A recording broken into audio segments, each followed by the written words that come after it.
Stan walked into the bar next door, where there appeared to be some kind of celebration going on. Before he could place his order, Edward shouted, "Drinks at my expense!"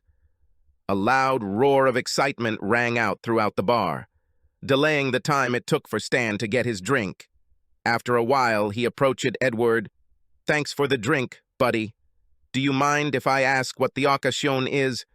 "No problem, buddy. Me and Emma. Here she is." He pulled the woman next to her by the sleeve of her blouse. "Now we can get a divorce." Emma turned around and grinned, raising her glass in greeting to confirm Edward's statement.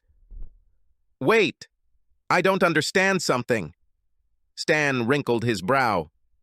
"Usually during a divorce, either both spouses are unhappy or one of them is unhappy. Why are neither of you two sad?" "I can't hear anything over all this noise," Edward shouted, leaning towards his ear. "Let's sit at that table over there and I'll tell you everything." They walked to one of the tables at the back of the room, where it was quieter than next to the bar. The celebrating man introduced himself as Edward, and the stranger said he was Stan. Both shook hands and sat down at the table, placing their glasses on it, after which Edward spoke. "In short, Stan, here's the thing. My grandfather was a rich man. Unfortunately, he was also a very domineering and grumpy old man. Before his death, my grandfather left me a substantial inheritance, formalized in a trust, setting several conditions. 1. I had to get married before I turned 25. My grandfather believed that marriage would help me grow up. 2. The marriage itself must have lasted at least 5 years. Do you understand now?" The interlocutor winked at Stan. "When I was 22, I found Emma and made a mutually beneficial deal with her. If she marries me and stays married to me for 5 years, I give her $500,000. "Wow!" Stan clicked his tongue. "Great money. So, did you really get married?" "Well, yes, damn it, we got married, bought a house, and lived together for 5 long years. Well, now we are free like the wind." "Understand.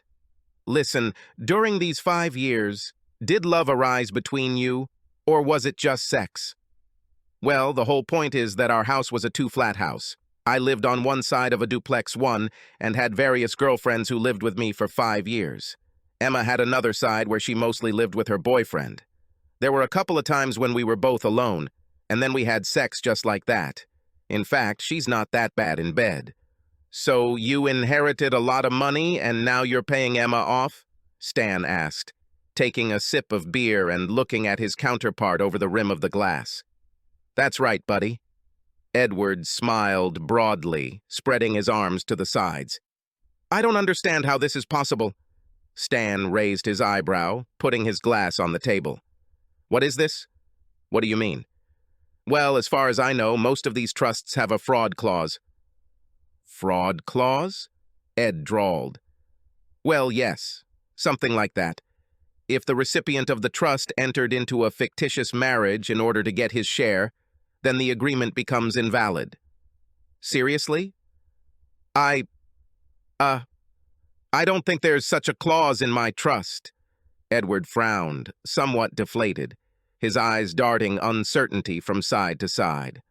"Are you sure about this?" "No. And even if there is, no one knows that we did it, except maybe her boyfriend." "What about me?" "You have nothing to do with this matter. Why would you even say anything?" "What if I'm one of your grandfather's lawyers for the disposal of the inheritance?" Stan suggested innocently. "Oh, shit. Look, I was just kidding about Emma and me. We married for love and were real husband and wife for all 5 years. I swear." The fake husband of 5 years raised his hand as if taking an oath on the Bible. "Please don't add lies to your crimes." Stan chuckled. His interlocutor on the other side of the table was clearly nervous. Cough. "Is there anything I can do to make you forget what I told you?" The heir coaxed ingratiatingly. "Just in time. I was just about to get to this. Your grandfather was a mean old man and, to be honest," Stan leaned over the table and lowered his voice, "I don't particularly like the charity group that will grab all this money if I turn you in. How about you give me half?" "Half. Nah, dude, it won't work that way. Damn it. I put up with that bitch and counted every day of the sham marriage for 5 long years. I deserve this money right down to the last cent.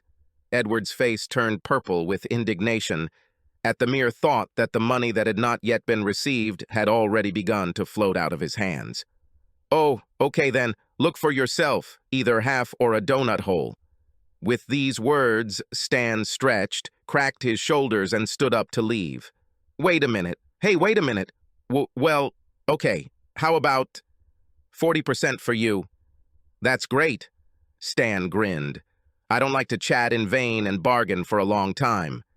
Now, you need to ask the leading lawyer to prepare the payment of the inheritance in 2 sets of bitcoins, he continued matter-of-factly.